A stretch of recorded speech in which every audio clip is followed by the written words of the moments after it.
Welcome to County Portal, your simple source for local government services and public records. Let's get started.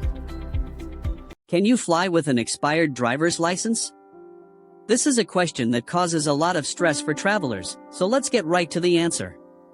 The short answer is yes, you can, but there are some very important rules to understand. The Transportation Security Administration, or TSA, has a specific policy for this situation. If your driver's license or other state-issued photo ID expired, you can still use it at the airport security checkpoint for up to 1 year after the expiration date. That's right, there is a 1-year grace period. So, if your license expired 6 months ago, you should be able to present it to the TSA officer, they will accept it, and you'll proceed through security as usual. However, what happens if your license has been expired for more than a year? This is where it gets tricky. You can still potentially fly, but you will not be able to simply show your old ID. Instead, you'll have to go through an identity verification process. This means the TSA officer will need to confirm you or who you say you are using other methods. They may ask for any other identification you have, even if it's not a photo ID. Think about bringing things like a social security card, a birth certificate, credit cards, or even prescription medication bottles with your name and address on them.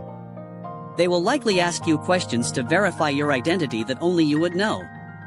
This process takes extra time, so if you are flying with an ID that has been expired for over a year, you must arrive at the airport much earlier than you normally would.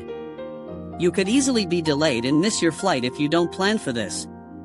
Of course, the absolute best way to avoid all of this stress is to simply renew your license on time. Your best backup plan is to always travel with another form of acceptable ID, like a US passport. A passport is the gold standard for travel ID and will always work for domestic flights. Other great options include a military ID, a permanent resident card, or a DHS trusted traveler card like Global Entry. Also, remember the upcoming Real ID deadline.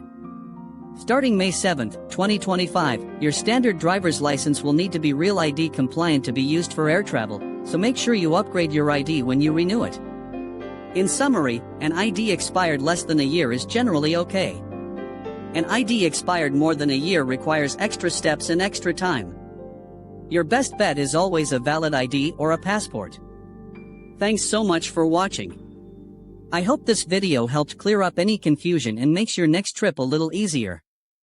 If you found this information useful, please hit that subscribe button for